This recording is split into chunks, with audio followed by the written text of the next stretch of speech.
kabar? Berjumpa lagi di Mata dan Telinga Podcast bersama saya Denny Darko dan Property Observer. This is the tools to feed your soul. Bersama saya ada seseorang yang kalau saya bilang kontroversial, seseorang yang saya bilang kalau dulu saya masih kecil itu tahu ada Mama Loren nih, kayaknya beliau ini penggantinya. Seseorang yang sering menerawang terjadinya banyak hal-hal besar di negara kita ini. Dan akhir-akhir ini beliau kalau dibilang berseteru nggak berseteru karena lebih banyak beliau ini diam dan ini sering disenggol oleh Deddy Corbuzier dan Nikita Mirzani. Iya. Iya. Apa kabar Mbak Yu? Alhamdulillah baik.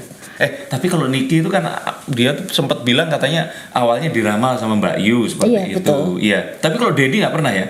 Sama ada berapa terawangan waktu itu dari beberapa media, tapi seputar hal yang simpel-simpel, tidak pernah yang saya menjatuhkan atau apapun itu, karena memang saya lihat tidak ada hal ke situ dan pertanyaan juga yang hal yang wajar-wajar. Apa yang Master Deddy Corbuzier diramal waktu itu ngapain dia? Soal karakter, terus soal kalau seorang Kalina mantannya menikah itu seperti apa, tanggapan yang ringan. Oh iya.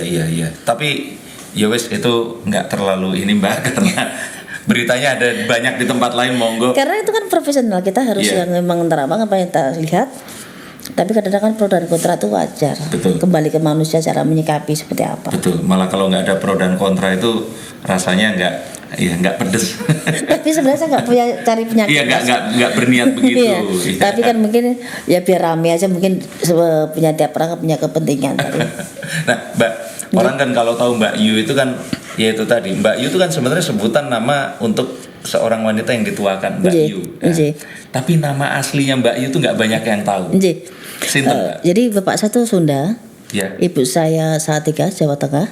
Saya di Salatiga, sampai keluarga besar saya Sunda. Makanya saya diberi nama itu Ois Juwariah Johana. Ois Juwariah Johana. Ya, bapak saya karena Johana, diambil belakangnya nama Johananya di situ. Jadi kalau Juwariah itu singkatan dari Johana dan Sustiah ibu saya. Jadi Ois Juwariah Johana seperti itu.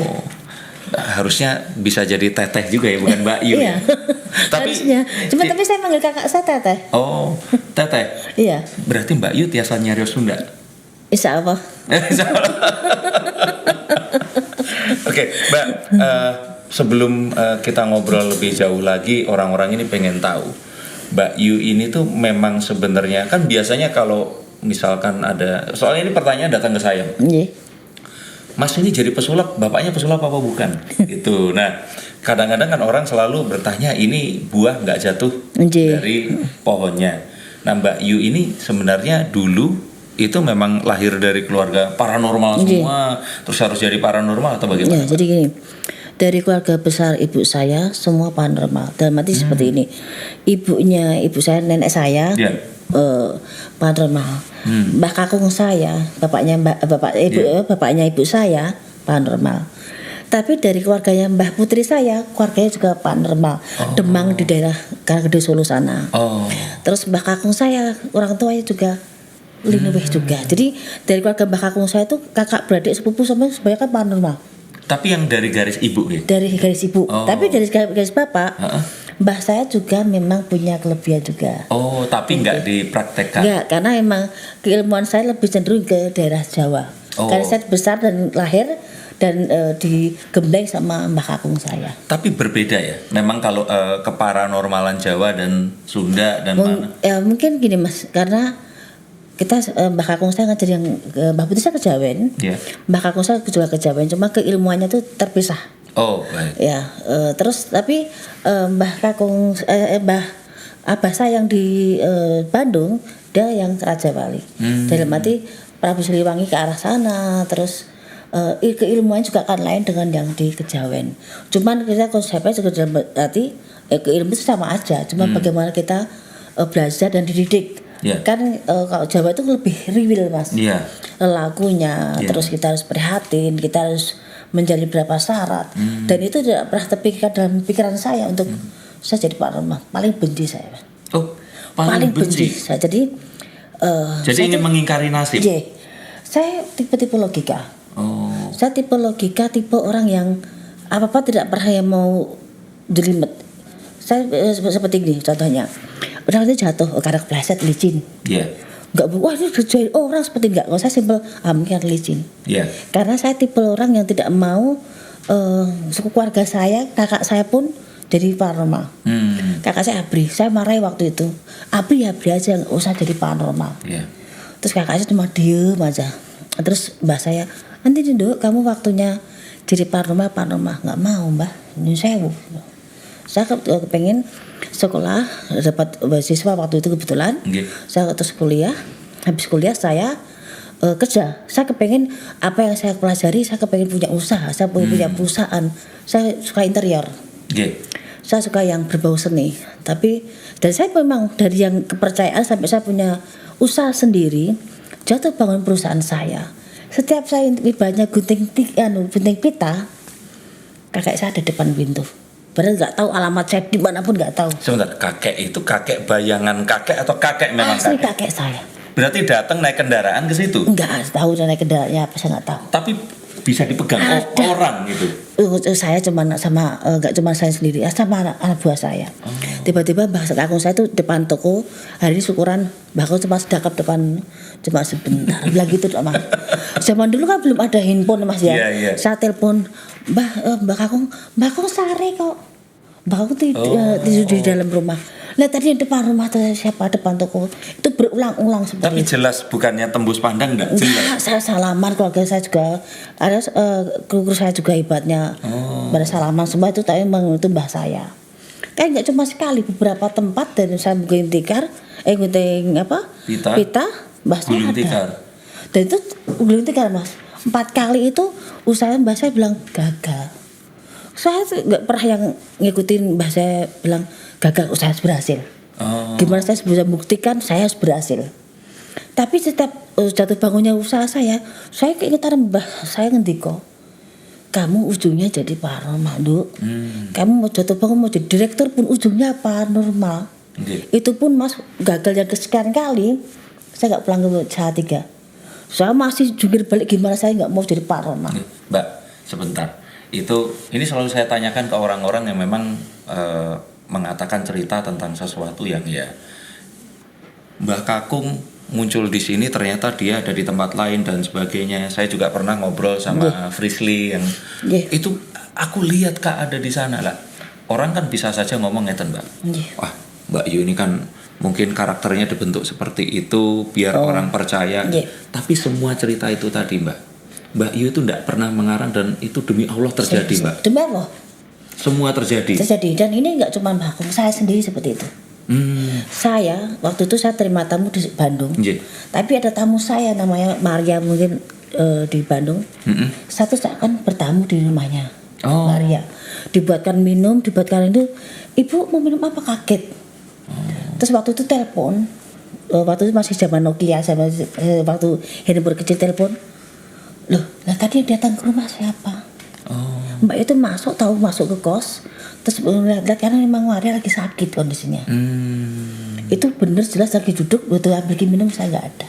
Itu nggak cuma sekian tamu saya bilang seperti itu. Terus demikian juga dengan mbah saya. Karena nggak cuma saya, ada beberapa tamu mbah saya pun juga demikian. Saat ada tentu mbah saya sowan gitu loh. Dan ini pun saya alami sampai sekarang. Kadang-kadang kok saya itu kan ada tempat ritual di Bandung mas ya, di rumah itu. Karena saya pindah ke depan, ke belakang karena saya menata ruangan gitu. Langsung malamnya mbah saya ngimpiin. Kamar itu dipindah-pindah kayak gitu, sampai bingung kayak gitu. Itu saya alami demi Allah sendiri tuh mas. Mungkin orang di luar sana mungkin mungkin bohong. Bukan itu Mbak, kan bisa aja apa ya? Kalau bahasa anak-anak sekarang, Mbak ini halu. Ya betul. Ya kan kayak bayangin aja gitu loh. Mungkin gini, kan udah banyak bahasa nih ke saya mas ya. Kok seandainya ada tes kebohongan di situ, kan bisa terdeteksi mas. Betul. Terlihat. Ini yang halus siapa? Gitu. Yang menjalani kehidupan mungkin banyak hal yang di luar nalar yang orang mungkin mosok sih. Gitu loh. Seperti saya mengalami, saya lihat di waktu kecil itu kan ular yang ada kakinya, kan yang nggak tahu jadi bahan ketawaan. Tapi saya dan teman saya waktu itu kok ada ular depan rumah ya kecil, ada kakinya jalan. Itu ular sekitar. Ular ada kaki berarti kayak komodo seperti itu orang lihat. Enggak besar Mas, waktu itu masih kecil, memang sekian 1 meter. Iya, maksudnya kalau ular kan nggak ada kakinya. Ya, itu ada kakinya betul Mas. Dan ada jenggirnya. Oh. Dan itu bibik saya itu di berarti belakang. Berarti kayak naga kecil gitu. Iya. Itu bibik saya itu. Iya. Itu juga lihat waktu saya pergi, itu depan rumah itu juga ada. Itu saksinya ada waktu itu sama ibu saya, juga bibik saya dan beberapa tamu saya. Itu juga kadang dia ada penampakan di depan rumah.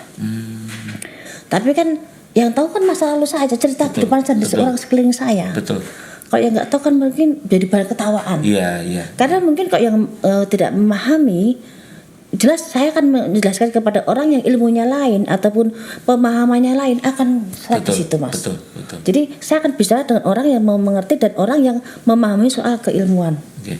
Jadi enggak soal-soal ini, saya juga bukan siapa-siapa dan saya bukan enggak punya lebih apa juga enggak. Cuman saya menjalani kehidupan saya apa adanya seperti ini, gitu loh. Jadi hal yang di luar nalar tadi saya jalani dari kecil Mas. Dari kehidupan yang orang tuh keilmuan seperti ini, paranormal seperti ini. Saya melihat betapa lelahnya kakek saya, betapa lelahnya nenek saya untuk ibu saya juga ngebatin juga. Jadi pro dan kontra dalam pengobatan pasti ada. Itu pun udah jadi pemikiran saya tuh, saya tidak mau jadi paranormal. Saya kepengennya ya saya bekerja, terus saya punya usaha dari keringat saya dan saya melepaskan dunia keluarga saya yang namanya paranormal. Tapi apapun itu, keluarga saya ataupun nenek kakek ibu saya mengajarkan hal-hal positif buat kehidupan saya tuh untuk tidak terlalu banyak Raja Brono. Apa Raja Brono? Raja itu perhiasan yang berlebihan. Oke, ya. Terus kalaupun kita kehidupan yang hingar-bingar ataupun kehidupan malam, saya tidak tahu apa-apa Mas. Saya tidak tahu yang namanya kafe itu cuma dalam hidup saya mungkin 1, 2, 3 kali mungkin pernah masuk. Saya tidak tahu kehidupan yang gelap malam atau kehidupan yang ngerokok pun saya juga tidak. Kehidupan yang apa ya, yang neko-neko dalam kehidupan saya tidak pernah jalani itu. Bukan karena saya takut, tapi memang saya punya apa ya, kehidupan saya nggak masuk dalam situ loh Mas. Tapi saya disuruh masuk ke, saya main ke sawah, ke laut ataupun saya sendiri, itu akan saya memahami sekali. Tapi kan kembali lagi Mbak, bahwa Mbak Yu seperti itu bukan berarti Mbak Yu juga menjudge orang-orang yang masuk ke situ sebagai apa enggak ya. Itu kan ini kan sama kayak tadi, misalkan orang bilang, Mbak Yu lihat ular, lihat kakeknya Mbak Yu dan gini. Terus kalau ada orang bilang halu pun ya itu hak mereka, biarin aja. Betul. Ya karena Mbak Yu pun juga ya berarti hormati juga Mbak Yu yang lihat seperti itu gitu. Ya, sama kayak ini juga, orang mau pergi ke kafe, ke klub atau apa ya silakan. Iya. Kalau Mbak Yu itu kan seperti dibilang pantangan juga. Ya pokoknya Mbak Yu nggak ke situ aja. Betul. Gitu ya. Itu kan tiap orang kan punya rasa nyaman ataupun kegemaran ataupun hobi ataupun memang diperlukan, itu kan kembali ke manusianya sendiri Mas. Saya juga punya keluarga yang ibaratnya suka ke kafe, nongkrong, itu kan kebutuhan kita. Iya, dan tetap keluarga. Iya. Terus jadi enggak. Emang sayanya yang pakem. Bukan karena mereka yang bermasalah, tapi sayanya yang bermasalah. Dalam arti saya tidak gampang bergaul dengan orang. Saya tidak mudah untuk bisa interaksi dengan orang. Saya perlu waktu untuk saya sekedar makan bareng pun loh Mas. Saya perlu waktu untuk memikirkan itu. Karena saya diajak makan siang sama Sekar itu, ketemu satu manajer siapa. Saya duduk di meja makan cuma diem dulu Mas, sampai tunggu bilnya saya dapat. Saya baru bisa interaksi ngomong. Saya mungkin udah terbiasa saya sendiri. Kalaupun saya sendiri, paling saya ngelukis, saya buat puisi, saya desain ruangan, dan saya mungkin itu tidak bagus. Jadi saya perlu interaksi, kita tuh perlu komunikasi dengan orang, kita perlu gaul dengan orang. 46 tahun ini saya, ini lepas sih. 46 tahun ini saya baru ke puncak baru sekali. Puncak? Bogor. Iya. Mbak Yu tinggal di Jakarta, Bandung. Namanya siapa? Ois? Betul Mas, demi Allah. Saat itu bukan nggak diajak sama tim saya nggak akan ke puncak. Saya cuma bayangin, puncak itu ada apa sih kok pada orang ke puncak? Taman mini saya belum pernah masuk. Mbak, nuwun sewu Mbak. Tapi kalau itu nggak normal beneran loh Mbak. Harus ke taman mini Mbak, ke puncak. Belum pernah. Saya taman mini belum pernah Mas. Saya ke Ancol mungkin sekitar 3 kalian. Iya, kalau Ancol 3 kali ya semua orang mungkin. Tapi ke taman mini harus loh Mbak. Belum pernah. pernah makanya saya tuh bayangin saya kalau namanya ke mall saya sampai ke mall yang besar pun tak hitung Mas. Ke Senayan City saya mungkin sekitar 4 kali, ke Grand Indonesia mungkin sekali apa 2 kali. Itu juga ketemu sama orang. Itu pun ketemu orang. Terus siapa pun awasan Bintaro muter-muter di situ nggak kemana. Saya tipe gitu. Kalau ke situ ya ke situ, tipe seperti itu. Jadi kalau saya tuh kalau nggak dimulai atau diajak, saya susah. Mbak Nusa, saya tuh harusnya buka kartu, tapi dengerin Mbak Yu tuh kayak terhipnotis terus. Lupa ini tadi. Iya. Jadi ceritanya gini Mbak, kalau di sini semua pertanyaan itu berdasarkan kartu yang dibuka. Monggo. Coba, monggo diacak dulu kartunya Mbak. Iya. Wah, ini agak mewah kartunya ini.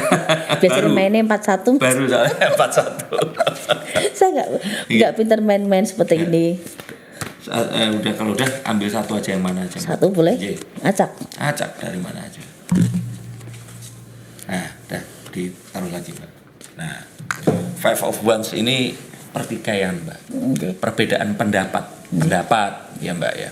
Nah, berarti kalau tadi dibilang Mbak Yu sempat sama Eyang itu pengennya mengingkari nasib, pengennya nggak mau pasrah sama ini semua dan menjalani itu. Nah, berarti Mbak Yu sudah buka 4 kali dan 4-4-nya gulung tikar. Nah, akhirnya kapan pertikaian ini selesai Mbak, bahwa ya wes lah dah saya belajar juga gitu. Jadi gini Mas,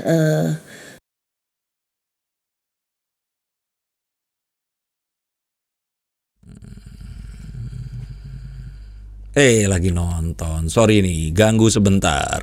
Saya mau cerita. Jadi biasanya saya sering syuting di luar ruangan dan belum lokasi yang kadang berpindah-pindah, kadang bikin muka ini lengket, berminyak dan aduh, kusem. Cuci muka ya pakai sabun mandi, cowok gitu loh. Habis sabunan badan langsung pakai untuk muka. Tapi ya memang jadi bersih tapi bikin kulit muka kayak ketarik. Kalau syuting indoor masalahnya lain lagi. Berjam-jam di luar ruangan full AC ternyata bikin kulit jadi kering banget. Selama ini belum kepikir pakai produk perawatan karena kebayang cowok kan ngapain pakai, dan kalau pakai kan pasti ribet. Sampai akhirnya ketemu sama si Dr. Series ini. Penasaran karena waktu itu positioningnya adalah produk untuk he, she, me. Apa maksudnya? Ternyata produk ini bisa digunakan untuk pria dan juga untuk wanita. Can you imagine? Simple penggunaannya. 3 langkah mudah untuk keriput nanti dulu. Untuk bikin kulit muka terjaga, kulit tampak segar dan gak gampang keriput, lakukan 3 hal ini. Siap? Yang pertama, cuci muka menggunakan face recharger. Kemudian lembabkan kulit dengan day and night face food.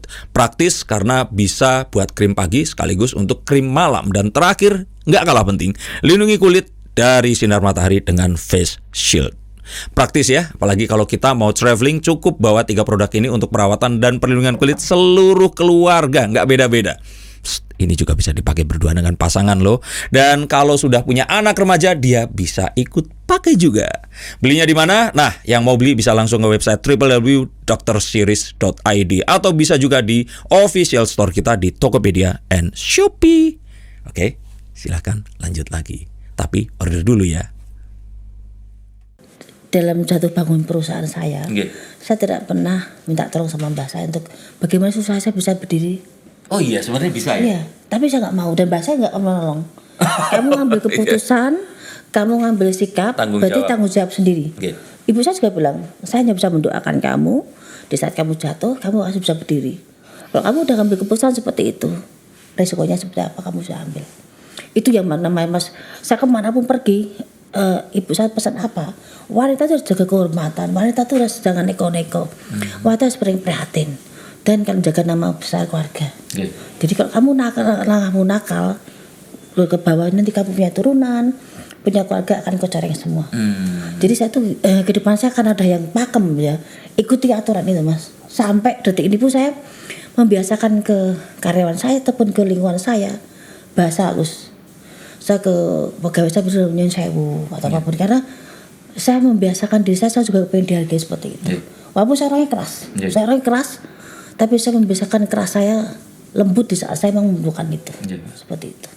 Berarti memang sebenarnya akhirnya Mbak Yu itu tadi ya berdamai dengan semua takdir kalau dibilang. Itu mungkin saya waktu itu perusahaan saya dibohongi sama, saya udah tahu pas teman saya akan bohongi saya. Cuman saya berpikir dia sahabat saya, nggak mungkin dia akan bohongi saya. Tapi dia akan bohongi saya tahu itu. Ini berarti mirip Roy Kiyoshi yang uangnya dibawa kabur sama katanya Manajer. manajernya Iya. dia. Sebenarnya tahu. Iya. Tapi karena mungkin punya kedekatan personal jadi nggak Kita objektif. mupus Ya, iya. perasaan itu. Tapi saya bilang, ini kok perasaan ini akan habis. Saya coba dulu. Sebentar, mungkin itu juga kenapa kok orang bilang misalkan gini loh, Mbak Yu kalau bisa misalkan doain orang atau Nggih. ngasih saran buat dia biar lebih laris. Nggih. Kenapa dirinya sendiri kok nggak dipakai sendiri gitu? Nggih. Mungkin itu juga jawabannya gimana? Jadi gini, ada keilmuan yang tidak bisa dikerjakan untuk turunan, diri sendiri, dari keluarga. Oh. Di saat saya punya masalah besar, kadang-kadang mbak saya, kok saya sama turunan tidak bisa. Untuk orang lain bisa. Demikian saya untuk saya sendiri, saya ngolah batin sendiri mas. Ngolah batin tapi ada batas-batas di mana saya angkat tangan karena itu untuk pribadi saya nggak bisa. Oh. Apa yang saya punya, bukan karena saya punya pendamping gaib. Iya. Tapi pendamping gaib atau keluarga saya bilang, kamu punya dari keringat kamu, kerja keras jungkir balik kamu, apapun itu dapat atau enggaknya itu dari kamu, bukan dari yang gaib. Jadi kadang orang bilang, wah Mbak Ibu punya ini karena enggak, orang lain yang enggak tahu akan bicara seperti itu. Tapi sekeliling saya ataupun keluarga saya tahu saya bekerja keras. Saya bukan tipe orang yang cuma satu sisi dan saya akan terus berusaha semaksimal mungkin itu. Tapi kan kembali lagi ke manusia mas, cara menyikapi suatu masalah seperti apa, karena dalam kehidupan ini kan pro dan kontra pasti ada. Betul. Di saat saya titik balik saya udah hancur dan saya napas saya udah angkat tangan. Saya sempat yang namanya tidur di makam bapak saya. Saya ngerenung terus saya sendiri di tanah keluarga ibu saya, sendiri di sawah, ada rumah memang di sana. Terus saya sempat tidur di beberapa makam, tapi memang saya prihatin ada laku sendiri yang saya selaku seperti langkah-langkah apa sambil saya puasa mutih terus terus saya ada seorang yang ngasih tahu gini, waktunya kamu ke Bandung. Saya waktu ke Bandung itu udah saya jalani hampir 13 tahun saya tidak pernah ke Bandung. Tapi kalau secara wirawiri saya sering ke Bandung, tapi saya tidak tahu. Nggak menetap. Ya, saya cuman belanja untuk keperluan interior saya pulang lagi ke Semarang. Tapi dari kecil mungkin kalau katakan totalnya saya ke keluarga saya hampir 20 tahun tidak pernah ke Bandung. Oh. Ya, tapi semenjak saya punya usaha saya sering wirawiri. Ya. Nah setelah itu saya dengan modal uang terakhir saya berangkat ke Bandung. Itu pun masih banyak hal gaib yang saya temui mas. Saya pagi-pagi subuh saya naik bis, di pertengahan perjalanan saya mikir dengan uang terakhir saya akan sampai ke Bandung. Di tengah jalan mas di Sumedang tiba-tiba bis berhenti. Kenapa mbak? Katanya ganti bis lagi. Oh oper. Ya, sampai di sana saya kan tidak tahu sama sekali Bandung. Tiba-tiba ada anak SMA duduk samping saya bilang, Mbak mau kemana? Saya mau ke daerah Sindang Laya di Bandung seperti ini. Saya kebetulan tinggal di situ. Dia. Dia tinggal di mana di Bandung itu di alamat yang di Sindang Laya itu. Sampai sana anak itu malah bayari ongkos saya mas. Itu anak SMA mas. Sampai tempatnya maghrib itu sampai di Sindang Laya itu. Terus cari alamat yang keluarga saya, nggak ada yang tahu. Karena ojek baru semua dari situ. Tahu sekian itu mas. Itu terus, tahun 90-an berarti ya? Bukan, tahun 2000. Oh 2000 udah? 2012, 2013. Maaf, 2013-an. Loh 2013 berarti kan itu Mbak Yu nggak bisa googling atau apa waktu itu? Itu mas kondisi saya waktu di Semarang, HP saya hilang semuanya. Saya cuma baju bawa cuma satu. Itu kebetulan hancur-hancuran mas. Jadi HP saya waktu itu bawa dua. Zaman dulu HP masih lipat itu. Iya. Sony Ericsson itu. Jadi satu tak tinggal. Satu sampai Bandung saya telepon bibi saya pakai telepon tangga. Mbak, ini 2003 atau 2013? Berapa dulu? 2004. Oh, 2004. Oh iya 2003 2004. Iya, kalau HP-nya masih seperti itu 2003 2004, Mbak. 2004. Iya. Bibi saya tinggal di ke daerah lain. Saya nggak tahu bibi satu siapa nama itu waktu kecil siapa. Terus saya ingat 2013 sih Lumpur Lapindo Santrama itu. Terus waktu itu saya sampai sana, saya waktu masih pakai yang model lipat itu pun jawaban baterai kan di pasangan tuh mas. Betul. Itu nggak bisa dihubungi kemana, saya bingung siapa, saya bingung. Anak itu yang nelpon ke orang untuk siapa yang bisa nganter saya ke lokasi keluarga saya. sampai sana tiba-tiba ada ojek yang udah hampir 3 tahun nggak pernah turun, tiba-tiba Di hari itu turun? Iya, turun katanya pengen ojek. Ternyata itu keluarga saya sendiri. Ya Allah. Diantarkan lah sampai ke rumah Mas, cuman keluarga saya tuh diantarkan. Jadi saya tuh nggak tahu, saya waktu masa kecil pernah di sini tapi saya kan asing Mas. Iya. Bu saya masuk, keluarga saya pada nangis semua. Oh ini ada keluarganya anak Nana Johana seperti ini semuanya. Tapi kondisi itu pun saya tuh bukan tipe nganggur. Saya datang, saya punya kenalan di Bandung. Dia juga butuh jasa interior. Saya gambar lagi di situ dan sambil bekerja. Tapi saya memang kebiasaan puasa. Dan bekerja saya memang perhatiin puasa karena memang saya kebiasaan kalau dalam keadaan jatuh ataupun saya lagi tidak nyaman, saya mesti puasa. Ya, sebentar Mbak. Iya. Berhenti di situ dulu. Ada 2 hal. Yang pertama, berarti Mbak Yu waktu itu kuliahnya di Jogja. ngambil jurusannya? Saya di marketing. Cuman saya waktu di Pindah. Semarang sempat ngambil lagi di interior, desain interior. Oh, desain Ya. interior. Berarti sama kita Mbak ya. Desain Cuman interior juga. saya keluarga besar saya kan memang pandai menggambar. Oh iya. Keluarga besar saya pintar melukis, jadi saya sedikit-sedikit bisa gambar tulisan-tulisan itu bisa Mas. Oh, gitu. Nah, terus saya memang suka menggambar barang-barang apa yang desain satu ruangan. Yeah. Itu dari saya SMA sudah saya suka seperti itu. Saya kembangkan di situ dan kebetulan saya dapat kepercayaan waktu di Semarang ada salah satu interior. Saya tadi cuman bersih-bersih Mas. Saya pikir habis sekolah kok saya cuma kerja seperti ini ya. Tapi kan saya pikir sekarang saya makan tempe, saya makan daging. Bagaimana caranya saya belajar Mas, cara ngitung-ngitung itu ya rumit ya Mas. Kain dibelah-belah seperti ini, gimana pemotongan seperti ini. Saya pelajari tiap malam Mas. Sampai akhirnya saya dipercaya buka toko sendiri. Dari buka toko sendiri saya mengembangkan usaha rezeki saya berkembang bagus, saya buka usaha sendiri. Itu perlu proses semua yang perjuangan luar biasa. Tapi percuma terus tiba-tiba Mbak datang. Itu jadi tapi saya walaupun sampai sekarang Mas, walaupun saya profesi Pak Roma, saya masih terima interior, saya masih terima tata ruang, saya masih terima desain-desain yang memang dibutuhkan teman-teman ataupun kenalan saya. Jadi karena saya hobinya di gambar, saya hobinya di desain, saya lebih cenderung lari ke sana. Cuman tidak memungkiri saya juga punya rezeki banyak juga di paranormal. Tapi orang di luar sana kan tidak tahu kerjaan saya apa lain itu. Iya, sebentar. Tadi kan satu, yang kedua Mbak. Wah. Tadi yang saya mau garis bawah itu Mbak Yu kalau dalam kondisi kesulitan itu selalu prihatin. Iya. Orang kan sebenarnya nanya ini, terutama ke generasi sekarang. Loh, sudah susah kok nyusah-nyusahi urip meneh gitu loh. Iya kan? Nah, tapi kalau menurut saya Mbak, ada pemikiran begini.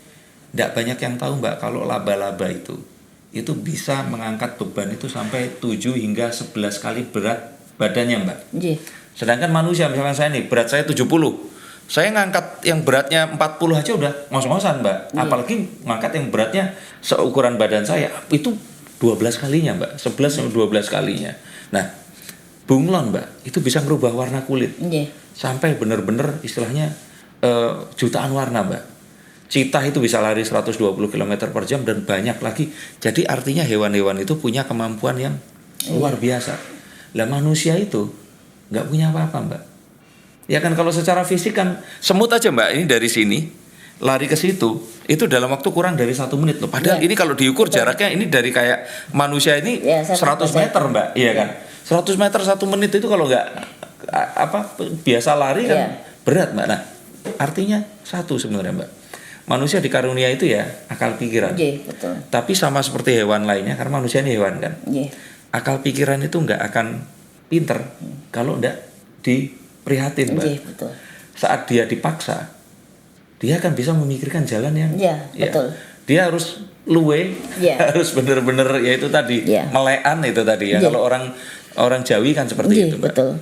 Jadi kan mungkin hal seperti ini mungkin diterapkan sekarang mungkin jarang orang yang melakukan. Kalau saya kan karena terbiasa hidup saya tuh membiasakan untuk sampai sekarang Bu Mas, kalau saya perlu saya masih puasa weton, saya masih puasa Senin Kamis kadang saya lakukan, tapi juga masih puasa putih untuk religiusnya saya, untuk keilmuan saya, atau puasa-puasa tentu memang itu pekerjaan saya. Ya, katanya apa? Pati geni ya. Ya, Pati geni itu memadamkan api yang ada di dalam diri, ya, Mbak. dan memang kita namanya pati geni memang ada dua versi, Mas. Kita filter diri kita sendiri. Kita juga masuk dalam suatu ruangan untuk kesunyian kita, bagaimana menyikapi suatu permasalahan. Namanya puasa macam-macam, Mas. Puasa ngawang rawat. Dan itu kan fungsinya masing-masing. Apalagi tipe-tipe saya kan tipe julung kembang. Julung kembang itu lahir yang di pagi hari barengan dengan sinar matahari keluar. Itu kan akan problemnya dengan kita jangan sampai hidup di tengah hutan. Kita ini kembali ke kepercayaan, Mas ya. Kalau saya itu tak buat benang merah bahwa itu saya buat patokan juga, karena saya harus menjauhi air. Air itu kalau orang julung kembang, kalau kita terlalu sering lihat air tenang, kita bisa masuk ke dalamnya, Mas. Jadi jadi matinya orang julung kembang itu walaupun mati manusia tidak ada yang ngatur, tapi kita perlu menghindari sedikit yang namanya perpustakaan air tenang, hidup di tengah hutan. Itu semua orang atau cuman yang kayak Mbak? Julung kembang kebanyakan seperti itu. Julung kembang. Jadi kalau kita hidup di tengah hutan, apa dekat hutan ataupun dekat yang tempat yang cenderung banyak binatang buas, kita akan meninggal dengan dimakan binatang buas, harimau. Tapi kalau kita di tenang air, seakan kita tuh bisa masuk dan bisa mati di situ. Tapi itu hanya kepercayaan. Tapi kalau kita praktekkan, Mas, dalam arti seperti ini, kita nyoba, saya pernah nyoba, Mas, nantang itu. Coba katanya kalau julung kembang itu kalau lihat air tenang, kita justru akan masuk ke dalamnya. Saya pernah nyoba, Mas. Waktu saya kecil tuh pernah yang namanya bak itu, ibu saya tuh pernah nyari saya hampir mati. Karena ibu saya tuh pernah lihat, cari saya gak ketemu. Kata kakak saya ngelihat saya di atas bak, ngeliatin air, tiba-tiba kayak ada yang narik. Dan dicari ibu saya, diangkat dari bak. Itu saya dari dua kali. Terus saya waktu SMA saya pernah mau hampir ke gulung ombak, karena saya pada posisi jauh. Itu sama kakak saya yang keseret saya. Saya juga terus pernah air waktu sekitar 2 tahun ke belakang, saya nantang itu coba sampai di mana, karena saya tipe orang penasaran.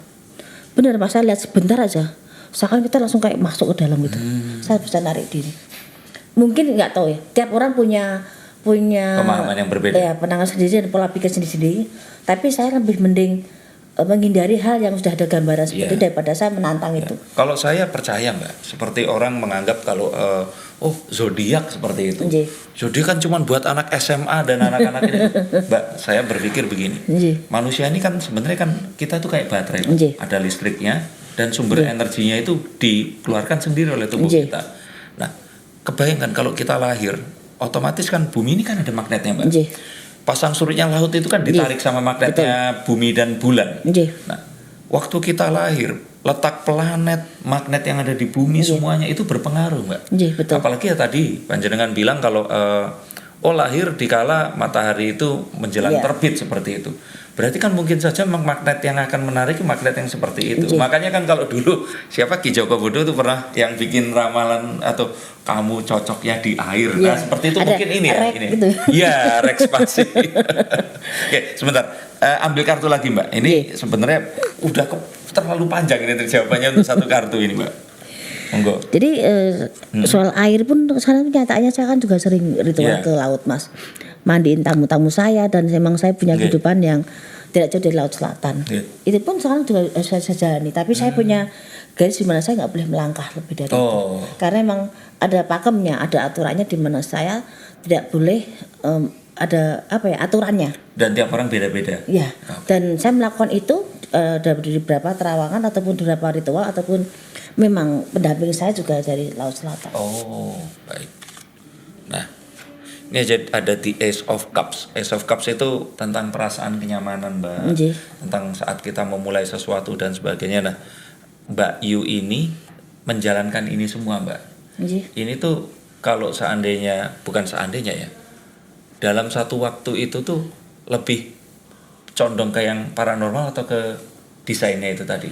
Kalau katakan untuk kehidupan saya paranormal. Karena saya perlu dengan paranormal saya lebih banyak prihatin, lebih banyak yang bersifat yang religius saya. Karena apa Mas ya? Hobi sama pekerjaan akan lain Mas. Nggih. Kalau hobi saya memang gambar, Nggih. melukis, desain, itu hobi saya. Di samping saya punya pekerjaan itu dari dulu. Tapi kalau sekarang yang saya jalani paranormal, itu kan satu tanggung jawab saya sebagai pekerjaan saya. Tapi tidak hal yang pekerjaan yang tidak pernah saya minta dan saya tolak. Tapi kalau udah di titik ini, berarti apapun itu kan udah tanggung jawab saya, risiko saya dengan segala isinya, gitu loh. Tapi orang yang tidak bisa tidak memahami saya dan menghujat saya, mungkin kenapa jadi paranormal? Karena mereka tidak tahu perjalanan saya. Dan saya anggap rasa saya yang tertunda aja. Kalau seandainya tahu tentang semuanya itu, mungkin walaupun pola pikirnya lain, pasti akan sedikit memahami. Tiap orang punya takdir sendiri-sendiri. Dan mereka pasti akan bisa mengambil nilai yang cocok untuk dirinya. Karena saya juga ibaratnya, siapa sih yang mau kehidupan yang aneh-aneh? Kepengen kehidupan yang lempeng, yang wajar. Saya punya suami, saya punya keluarga, kehidupan yang wajar. Siapa sih yang mendambakan itu? Gitu loh. Tapi kan kita lihat realitanya, saya harus menghadapi seperti ini tapi saya yakin di saat saya menghadapi seperti ini, Tuhan sudah punya maksud sendiri tersembunyi yang harus saya jalani, yang harus saya kerjakan, dan semoga di depan ada hadiah besar buat saya. Walaupun nanti hadiahnya baik buruknya itu udah ada tadi tua yang udah luar biasa buat saya. Berarti Mbak Yu ini masih juga kalau orang bilang walaupun dua-duanya ini interior dan itu kan sebenarnya sama-sama ngobatin orang, Mbak. Nah, iya dong. Orang itu kalau datang perlu kebutuhan interior berarti dia kan sakit dengan kondisi yang ya kalau belajar Feng Shui, Mbak, itu pengaruh, Mbak. Nah, berarti kan sama-sama itu. Tapi kalau yang pengobatan ini berarti Mbak Yu sampai sekarang pun masih ya ini? Masih. Jadi saya banyak yang pasang susuk dari dulu, terus ruatan. Terus kalau orang mau rumah untuk nikahan saya ngitung kayak wetonnya, bukunya seperti apa. Terus juga konsultasi. Terus ada berapa yang orang mau belajar keilmuan. Cuman ada yang minta neko-neko juga enggak saya kasih Mas, karena kadang orang cuma untuk belajar ilmu itu untuk pamer-pamer, menyakiti orang lain, ya untuk menyakiti orang lain. Tapi walaupun saya bisa, siapa sih nggak butuh duit Mas? Tiap orang juga butuh duit. Kita mau dikubur juga butuh duit. Kalau yang pamer kasih saya Mbak, saya ajarin sulap nanti. Nah, banyak permintaan. Iya makanya. Nah cuman itu tadi Mbak, berarti kalau misalkan memang banyak waktu ke situ Mbak, nah, cara bagi waktunya bagaimana ini untuk kenyamanannya Mbak? Saya tuh kan jarang tidur Mas. Dari SMP saya tuh jarang tidur, dan tidur cuma dalam satu hari paling 1 jam 2 jam. Itu serius Mas. Demi Allah waktu saya jarang tidur siang. Jadi tidur siang itu bagi satu kenikmatan luar biasa. Kalau bisa tidur siang. Iya. Terus ke malam tuh saya tuh nggak pernah tidur sampai jam 12 ya, malam nggak pernah. Jam 5, jam 6, kadang jam 4 pagi baru tidur. Jadi jam 6:30, jam 6 udah bangun lagi. Jadi tidur bangun satu rep dah. Itu dari saya alami dari SMP. Karena satu capek sendiri melihat orang tidur. Kok enak ya tidur, kayak pernah ngeliatin tidur kok enak, kapan saya bisa seperti itu. Terus saya tidak lihat detik jam loh Mas. Detik jam itu kan maju. Kok saya enggak mundur dulu. Baru maju. Itu saya lihat dari jam dinding, jam tangan saya seperti itu. Saya bertanya, ini artinya apa ya kok saya tiap lihat jam detiknya mundur duluan. Apa mata saya yang keliru? Setelah saya lihat-lihat buku referensi itu dan saya tanya-tanya ke beberapa mbah saya, itu kehidupan di dunia lain. Jadi di bumi seperti ini, di yang kasat mata seperti itu. Seperti itu ceritanya. Jadi saya penasaran apa kalau saya jarang tidur seperti ini. Dan itu dari SMP saya jalani, dan saya sering sekolah itu nggak tidur sama sekali, langsung mandi berangkat lagi malam seperti itu terus. Sampai sekarang pun saya kadang nggak tidur, pagi saya ruatan, saya pergi kemana-kemana, sudah biasa aja gitu. Jadi nggak semuanya tetap nyaman buat Mbak Yu? Nyaman. Saya bagi antara, saya kan kalau malam sendirian di ruangan gitu, saya ngejak banyak tamu, kadang udah selesai saya gambar sendirian. Berarti intinya Mbak, yang penting itu Mbak Yu melakukan apa yang ditakdirkan menjadi paranormal. Nah setelah Mbak Yu jadi paranormal, mau usaha apapun baru bisa ya. Kalau dulu kan mengingkari jadi paranormal, usaha apapun berhentikan. Jadi kayak orang zaman dulu kok saya kerja Mas ya, kerja gitu, orang minta obat sama saya, zaman dulu udah ngobatin saya Mas. Zaman saya punya interior udah minta obat udah. Sering ada usaha melahirkan ataupun usaha hamil ataupun jodoh. Jadi saya kerja dulu, nanti ketemu jam berapa nih, ngobatinnya asalnya tak doain ini. Udah Kalau sekarang saya nggak bisa yang langsung gampang itu, ngobati dulu baru saya bisa interior, dibalik waktunya seperti itu. Ngerti. Oke, ternyata itu syaratnya. Mbak, monggo Mbak lagi Mbak. Ini kita akan sampai 5 kartu Mbak. Sebentar. Ini aja. Ya. Oke. Nah, the Eight of Wands. Ini tuh tentang bagaimana kita menjalani hidup. Semua orang pengennya cepat Mbak. Nggih. Semua orang pengennya itu yuk cepat-cepat semua ditumpuk, kita Nggih. pengen segera selesai. Nah tapi Mbak, ini mau nanya aja. Dulu kan Mbak Yu sempat kuliah juga. Nggih. Ada semester 1, semester 2, Nggih. semester 3 lulus. Kalau ngelanjutin lagi bisa juga. Saya kan ngambil S2 juga Nggih. Mbak. Nah kalau saya mau ambil S3 juga bisa juga. Nah, Nggih. kalau di pelatihan paranormal Mbak, itu tuh ada level-levelnya Nggih. atau enggak Mbak? Ada. Coba Jadi gini. Mbak Yu ceritakan. Jenjangnya seperti ini Mas. Jadi Pripun? kebutuhan apa, tingkatan apa yang untuk kita secara kebutuhan itu bisa kita jalani seperti ini.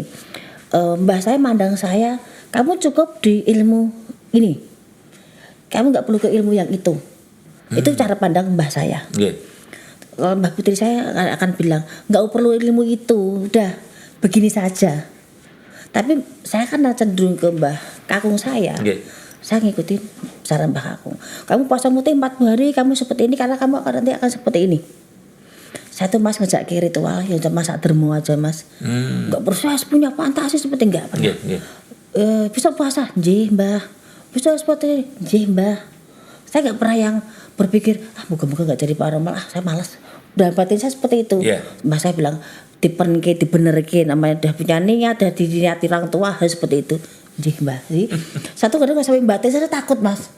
Tapi ada satu hal, nanti kamu di hari ini, di bulan ini sama Mbah Kakung, kamu ritual saya ke Rapening. Itu yang namanya saya naik perahu Mas. Saya paling takut naik perahu Mas ya. Kamu naik perahu, tak bawain garam, tak bawain ini besok ditancap di di perahunya sama korek api, korek kayu itu Mas. Tak tiup. Kamu kalau memang jodohmu jadi paranormal seperti gambaran saya, kamu akan ketemu saya di sini. Cuma ditutup mata saya, kayak ditiup aja sama mbah saya tuh. Mbah saya nunggu di situ. Cuma saya nggak tahu tuh waktunya berapa lama. Cuman saya kok butuh melek.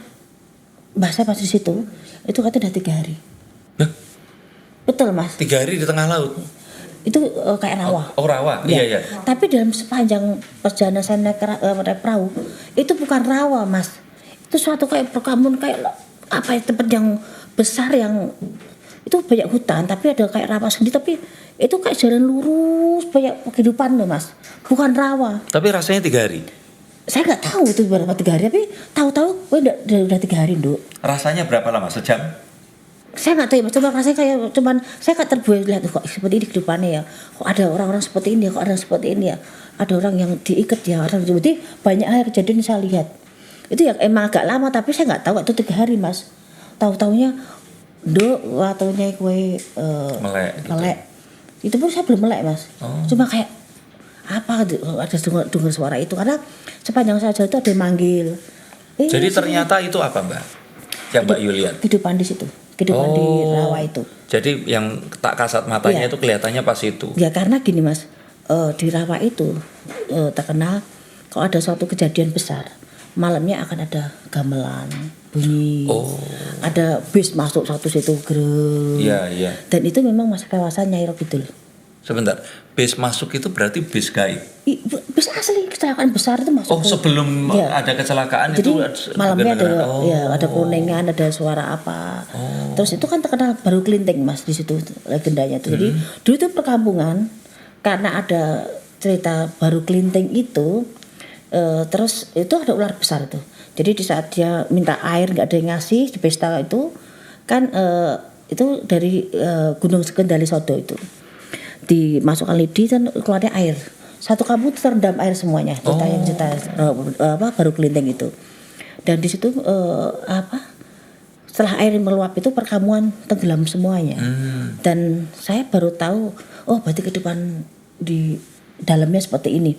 Itu versi saya melihat, dan itu nggak cuma saya, mungkin banyak orang yang praktisi atau paranormal yang bisa pasti melihat kehidupan itu. Ya, karena mungkin cara penyampainya lain-lain, tapi hampir sama ceritanya seperti itu. Dan setiap kejadian itu ternyata ada hubungannya dengan Gunung Kendali Sodo, dengan Gunung Merbabu, dengan Laut Selatan. Itu ternyata masih satu putaran juga di situ.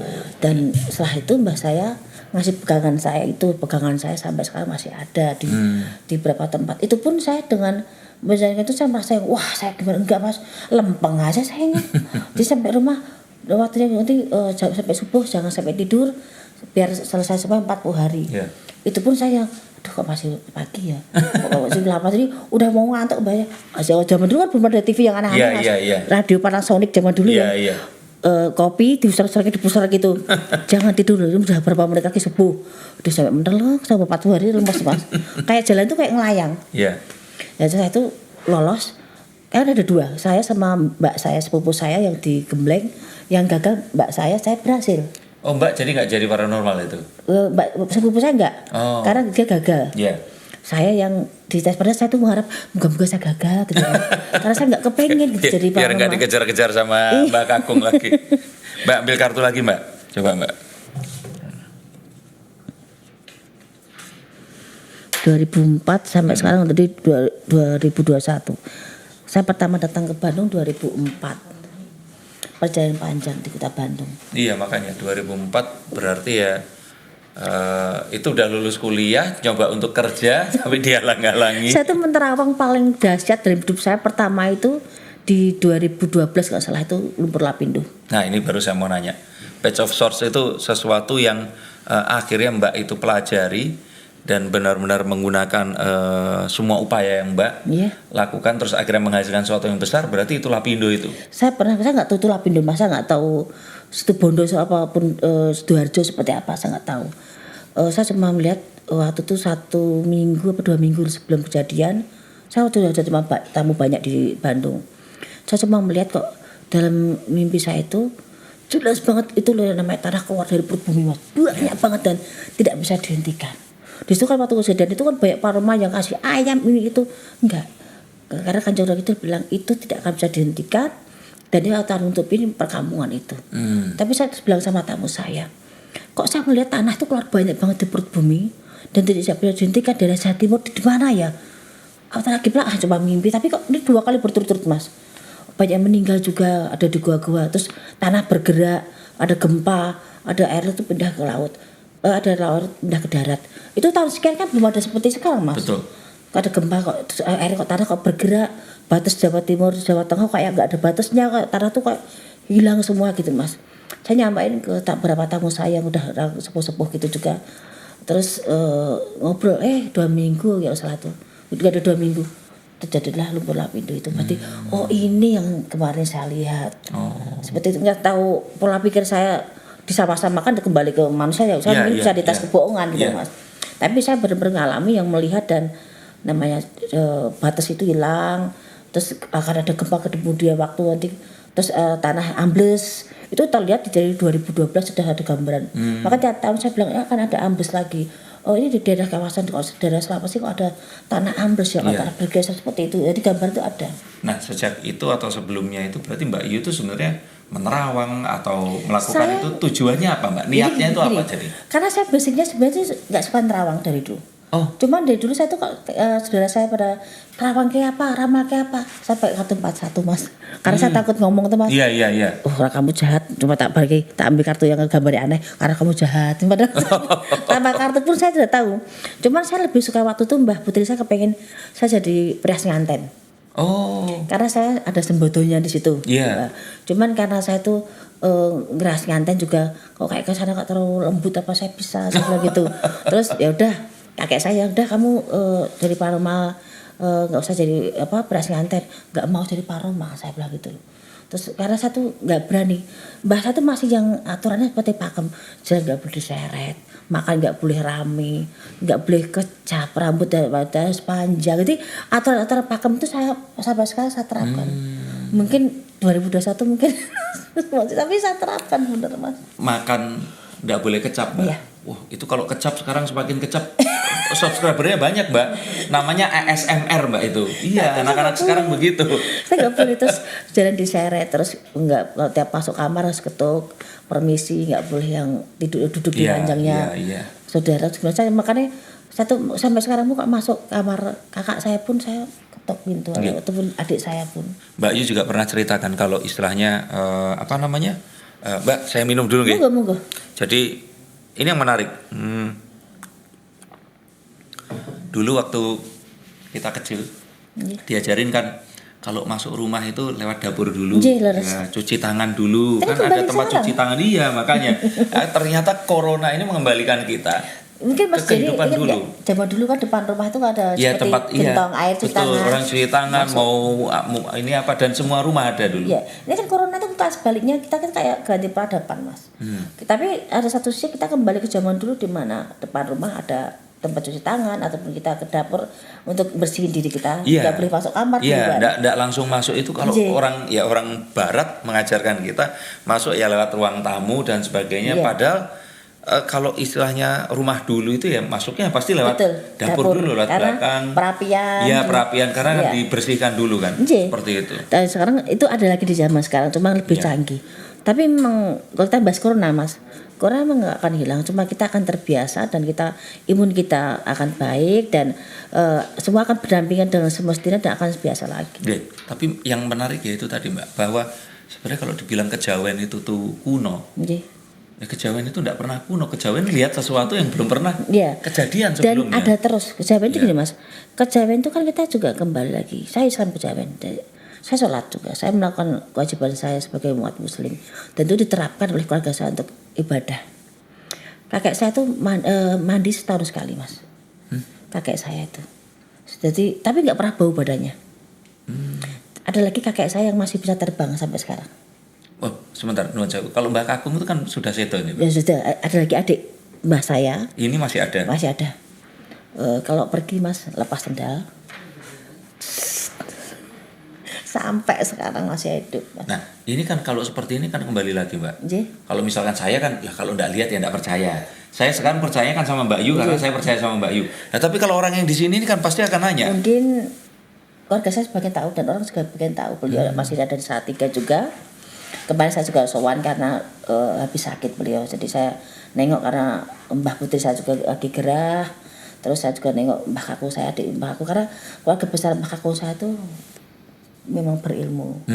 Ada yang ilmu pelet, ada yang memang berasal keraton, ada yang memang mbah saya kejawen seperti itu. Jadi saya tidak pernah tahu apa ya maksud tujuan saya jadi paranormal. Karena saya sangat dermong gelinding. Tapi niatnya saya memang cuma kepengen punya usaha kerja secara manusia normal semuanya. Tapi begitu saya menjalani ini semuanya, ternyata ilmu itu lebar luas. Dan saya menjalani tahapan dari yang laku mutih dulu, ritual dulu, apapun yang paling minim saya menjalani itu Mas. Nggak seperti instan, nggak. Saya jalani proses itu dari kecil sampai setelah ini saya masih menjalani banyak perhatian dari laku-laku yang memang diperlukan. Tahapan ilmu apa yang diperlukan, saya lebih tahu kondisi saya, apa yang perlu saya pelajari dan tidak. Dan keluarga saya atau mbah saya lebih tahu pakemnya saya kemana. Nggak perlu kamu lebar ke sana, itu bukan jatah kamu. Kamu cukup di sini aja, jangan kemaruk, jangan serakah. Karena batas kamu cuma di sini dan kalau kamu jadi paranormal duluan, nikahmu akan terlambat. Itu bahasa dah ngerti kok seperti itu. Dan memang seperti ini. Berarti jadi paranormal adalah syarat biar bisa punya kehidupan normal ya Mbak? Mungkin salah satunya, tapi kalau mungkin bagi orang yang normal, jadi saya tidak akan nyaman. Iya betul. Karena tidak gampang jadi paranormal Mas. Terus kalau kita sekali suruh milih, mungkin saya kepengen normal biasa aja. Tapi karena inilah jalan saya, ya saya hadapi, saya jalani semaksimal mungkin tanpa saya mengharap hal yang lebih. Karena saya yakin Tuhan sudah menggariskan, memberi rezeki dan kurangnya dengan cara saya hidup dari sekarang ini sampai nanti. Saya yakin Tuhan sudah menggariskan semuanya. Tinggal kita berusaha aja. Amin. Satu kartu lagi Mbak, monggo diacak aja itu. Monggo. Yes, bentar saya lihat contekan.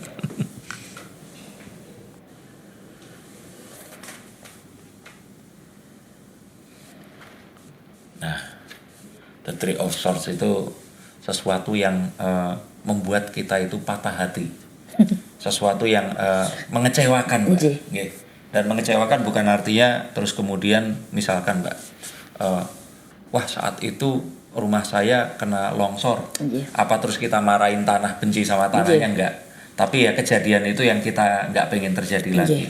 Nah, yang mengecewakan Mbak, misalkan ya seperti orang berkomentar sama Mbak Yu, terus istilahnya tuh orang menjudge Mbak Yu seperti itu, yang ya itu hak mereka, ya kan. Nah, dan Mbak Yu pun istilahnya kan kalau kita ngomong sebagai seorang public figure ini resikonya Mbak, iya kan, karena Mbak Yu ini milik semua orang, dan semua orang kalau komentar ya udah ya, kan Mbak Yu bisa saja jadi seorang paranormal yang non jauh di Indonesia ini paranormal berarti kan ada ratusan Mbak, dan nggak semua orang terkenal seperti Mbak Yu, dan mereka hidupnya juga lebih tentram kan. Nah, Mbak Yu sekarang memilih nongol di TV, otomatis kan memilih juga untuk siap-siap dikomentarin orang.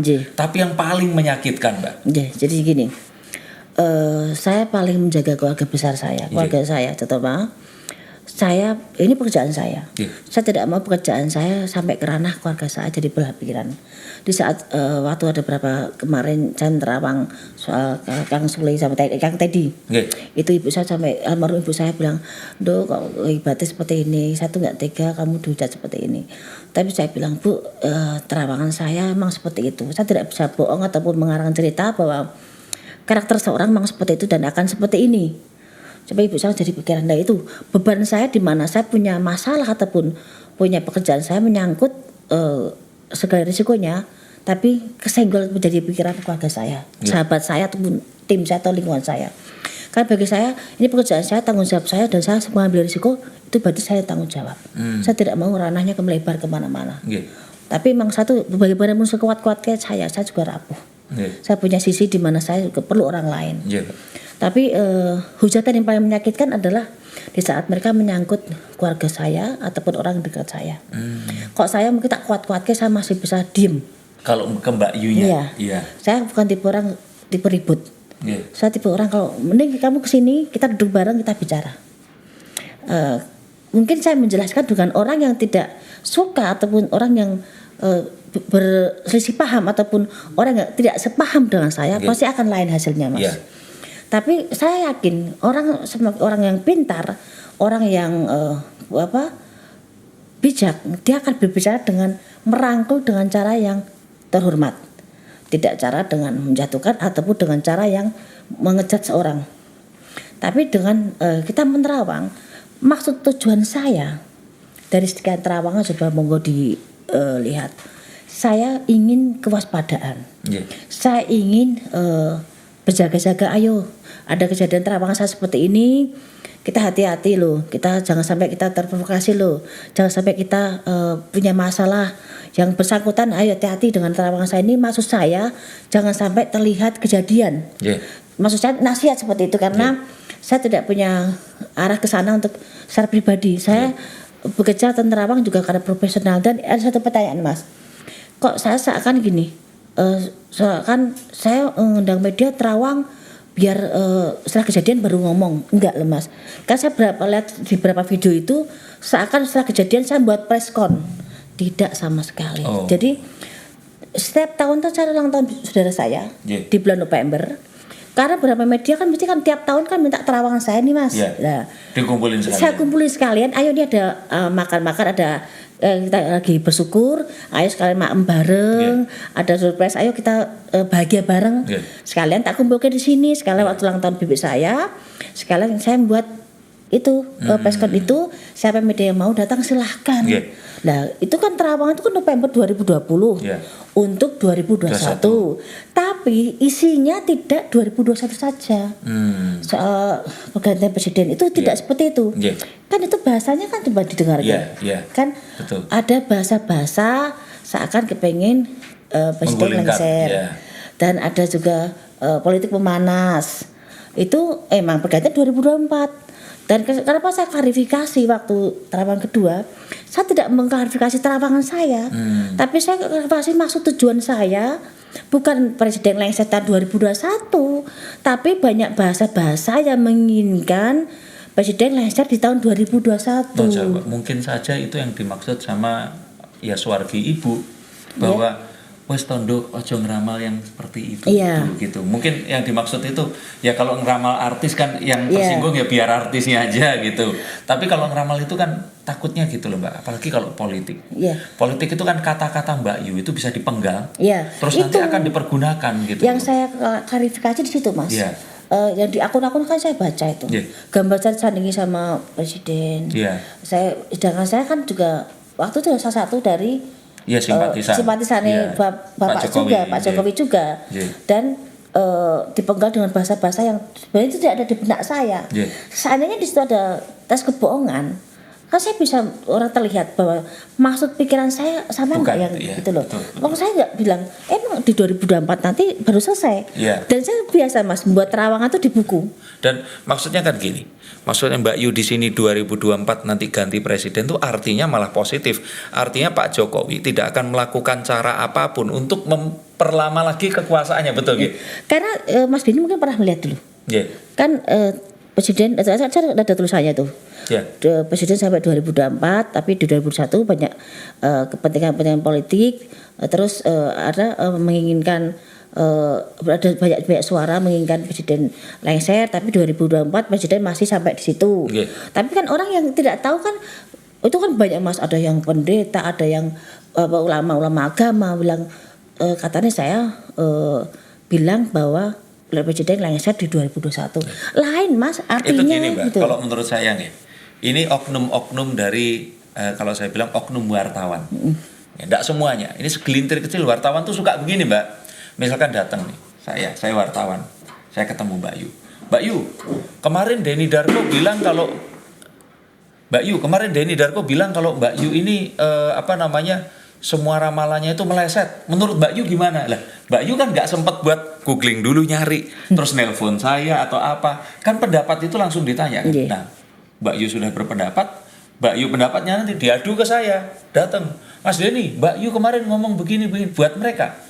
Trafficnya Mbak yang Iya. dicari. Kalau saya seperti ini Mas, saya tidak akan menyalahkan media, karena bagaimanapun saya besar juga dari Oknum, Mbak. media. Oknum. Tapi oknum Iya, itu yang oknum itu kadang-kadang itu akun-akun yang bodong Mas, akun-akun yang ngawur. Iya, betul. Tapi kan walaupun bodong, mereka kan tetap wartawan karena Iya. kan mewartakan itu, Mbak. Iya. Dan gambar saya dipotong, gambar tahanan, Iya. gambar saya tulisan saya dibuat ngawur. Ada lagi yang saya tahu. Iya, yang iblis betina ini Iya. akhirnya di penjara. Iya, itu. yang nonton sampai 1 juta lebih. Iya. Padahal saya gini Mas, saya yakin kehidupan kita pasti ada yang ngatur Iya, semuanya Mas. betul. Saya bukan siapa-siapa, saya tidak pernah nantang siapa-siapa dan saya tidak tahu politik. Iya. Saya hanya sak dermo sekedar menerawang. Itu gambaran saya kepengen kita tuh waspada, ayo jangan sampai kita terkena provokasi. Dan bisa kita flashback di 2020, saya terawang 2019 untuk 2020 bahwa akan jadi huru-hara besar di tahun 2020 kan itu kejadian. Nah ini akan tercipta lagi di tahun 2021. Tapi di situ kan saya bilang hati-hati jangan sampai kita ke bawah, kita harus waspada, kita jaga NKRI seperti itu. Tapi kan orang nggak bilang sisi baiknya Mas. Iya. Orang pasti lebih suka melihat sisi buruknya. Iya. Padahal yang saya maksud apa, yang ngomong siapa, tapi hasilnya seperti apa. Tapi itu bagi saya udahlah, itu kembali ke manusia. Yang penting saya sebagai anak bangsa saya kepengen kita damai. Iya. Kembali ke orang suka dan tidak sukanya, percaya dan tidak percaya. Kita kan wajib percaya sama di atas dan kita punya Tuhan. Iya. Saya selalu bilang kalaupun terawangan saya benar, anggap saja kebetulan. Kebetulan.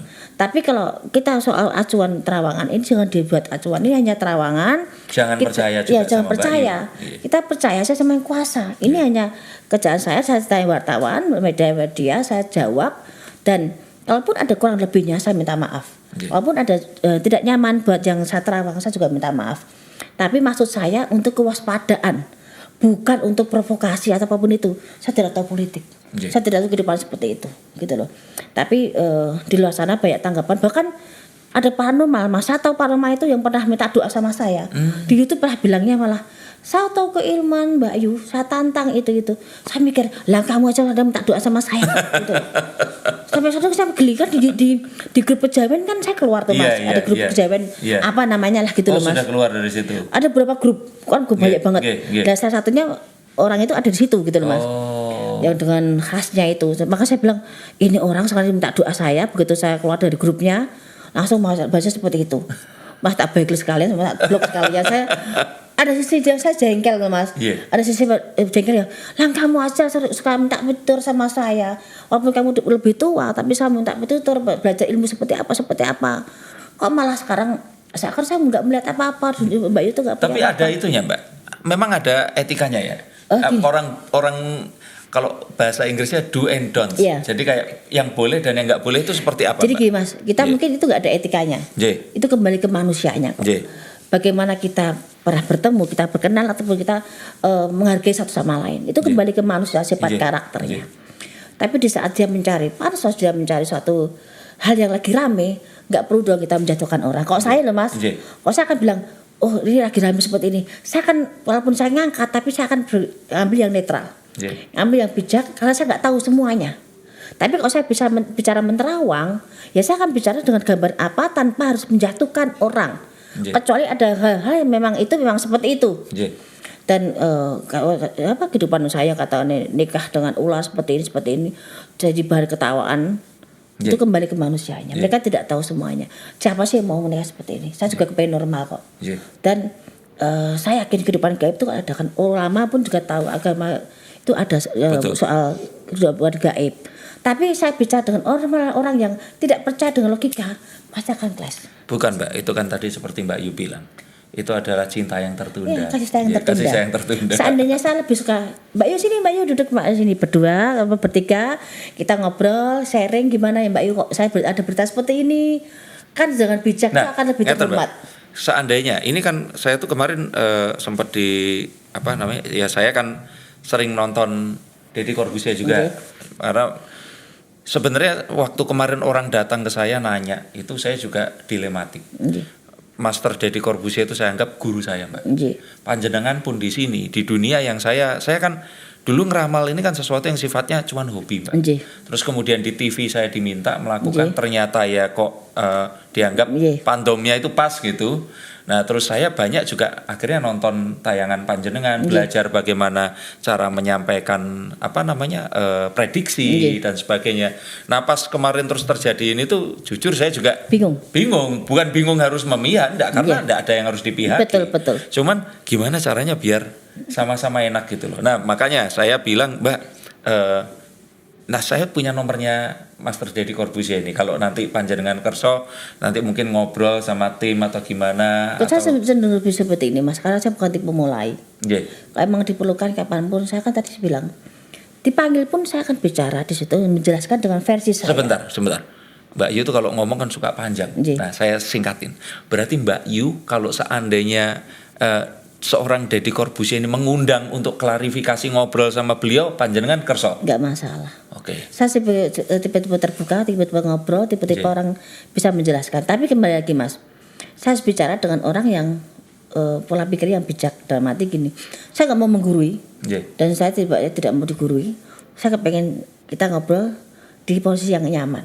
Tapi kan gini Mbak, kalau saya kira tadi juga pas ketemu sama tim saya, ada Bu Ratna di situ.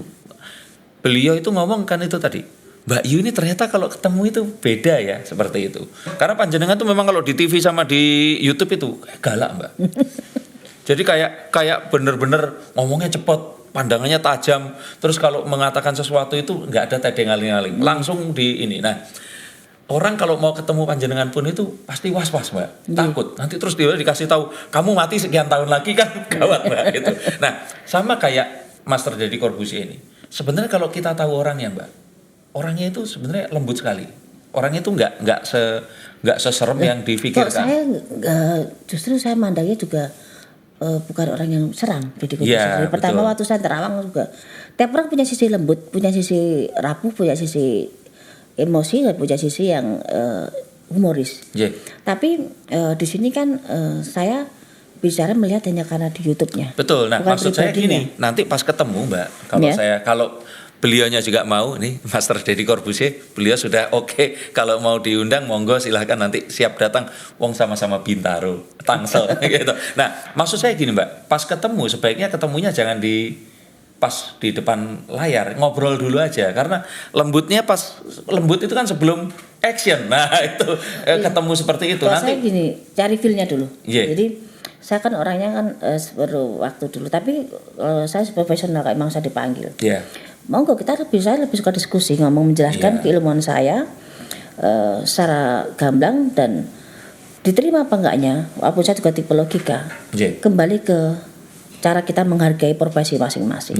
Saya punya profesi, beliau juga punya profesi, dan orang di luar sana anggap saya gila, tolol, terus sampah apapun itu. Saatnya itu tes kebohongan, Mas. Kalau seandainya saya normal nih, nggak ada apa-apa. Siapa yang merasa rugi? Sebenarnya saya pribadi. Keluarga saya seperti apa, di sakit hati mungkin sebagai keluarga, sahabat-sahabat saya seperti apa. Tapi kembali lagi rasa sayang tertunda. Jadi keputusan tidak tahu saya, yang hujat saya tidak tahu saya secara pribadi. Jadi mereka berhak bicara apapun itu, karena ini dunia sudah semakin seperti ini, Mas, kehidupan. Jadi apapun pro dan kontra kehidupan saya ataupun di luar sana, nggak cuma saya, pasti akan ada orang suka dan tidak suka. Betul. Tapi alangkah baiknya kita menghargai profesi masing-masing.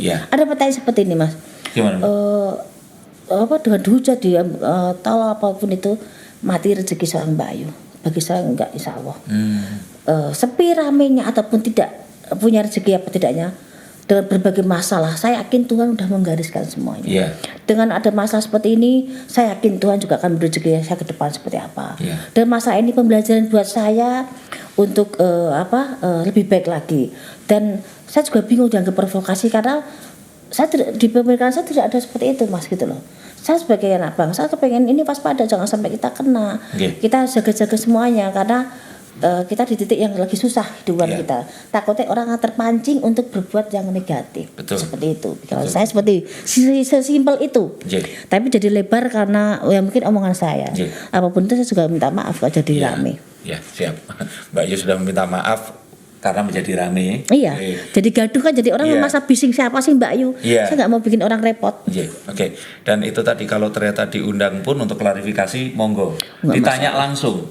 Dan kalau ditanya kayak itu, Mbak Yu beneran itu nikah sama ular seperti itu? Mbak Yu nanti akan jelaskan juga ya. Susah kan? Saya punya foto-fotonya loh, Mas, bagian yang di saat saya ritual badan saya keluar sisiknya. Ada berapa tempat, saya masih punya fotonya loh.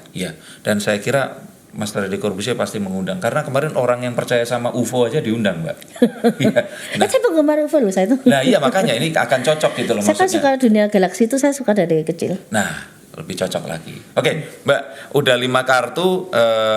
Untuk menutup ini, Mbak, saya punya request satu. Apa? Oke, ini kan karena kemarin ya anak-anak remaja tuh merayakan hari kasih sayang, Valentine seperti itu. Nah, saya cuman pengen Mbak Yu di sini menerawangkan, Master Deddy Corbuzier itu akan nikah nggak sama pacar yang sekarang?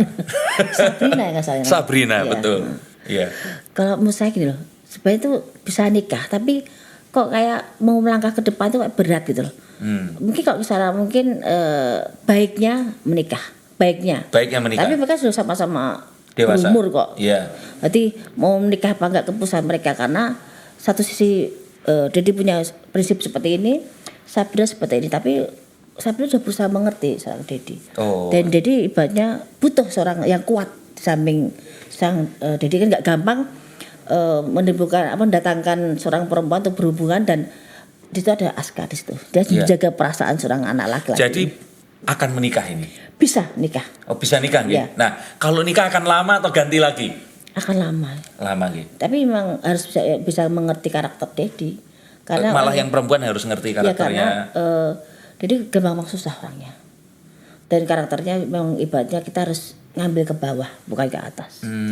Deddy bukan orang yang bisa ditunjuk, tapi dia harus bisa menunjuk. Jadi kalau orang tuh kepengennya ditunjuk nih, kamu seperti ini, itu Deddy. Tapi kalau ada lagi perempuan yang bisa mengalahkan laki, kan kamu seperti ini gitu loh. Kalau Deddy harusnya saya imam, Mbak Imam, saya punya pakem seperti kamu seperti ini. Tapi kalau kamu nikah sama saya, kamu hubungan sama saya, kamu harus tahu aja saya punya anak seperti yang saya jaga seperti ini. Dan pasangan itu harus mengerti bagaimana ngolah kehidupan seorang Aska, seorang Deddy, dan mengerti pola pikir dan cara hidupnya Deddy. Kalau penyayang, saya yakin dia penyayang anak. Dia Apalagi anak satu-satunya kan. Iya. Udah tinggi, udah gede gitu. Iya. Dan kalau nikah punya anak lagi atau enggak ini? Agak susah sih. Agak susah. Tapi seorang Deddy Corbuzier akan punya anak masih lagi. bisa punya anak satu lagi perempuan. Perempuan. Oke. Nah, kalau mau dibuktikan langsung nanti ketemuan langsung itu langsung di. Oh ya, satu lagi Mbak. Kalau buat orang-orang yang kemudian dia merasa atau ternyata dikatakan oleh orang yang lain punya linueh juga seperti Mbak ini tadi. Kok saya nggak? Sarannya apa? Saya gini, saya nggak merasa saya punya linueh seberapa atau besar kecilnya. Apa yang saya punya sekarang ini ya seperti tadi saya bilang, saya tidak merasa wah, tapi tidak merasa punya ataupun tidak merasa kurang. Hidup saya cuma lempeng seperti aja. Kalau yang di luar sana pengen belajar linueh, cari guru yang benar, cari guru yang ada arahnya dan bisa membimbing kita lebih baik lagi. Jangan asal belajar ilmu hanya untuk sombong-sombongan ataupun untuk bergaya. Karena keilmuan itu ada tingkatannya. Kalau kita nggak kuat bisa gila. Karena kita kadang dipaksakan nih. Kamu mau belajar ilmu tak kasih A, nggak kuat udah back mas. Jadi bener-bener yang cari guru di rumah itu tahapannya. Kamu cukup seliter kok dikasih 3 liter ya butah mas gitu itu. Jadi kita harus bener-bener yang mencari yang pakem, tujuannya apa, maksudnya apa.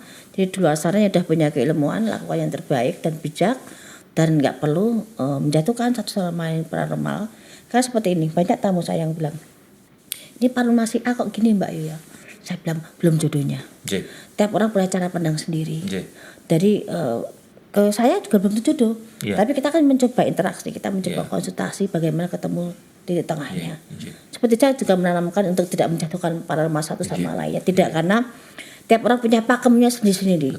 Tapi itu kembali ke pribadinya paranormal yang lain karena bagaimana cara menjalani ataupun bersikap untuk menghadapi beberapa pertanyaan yang mungkin dilema seperti itu. Seperti Mas Denny tadi agak dilema. Yes, tapi dilemanya sudah mulai hilang apalagi kalau nanti beneran ketemu. Monggo.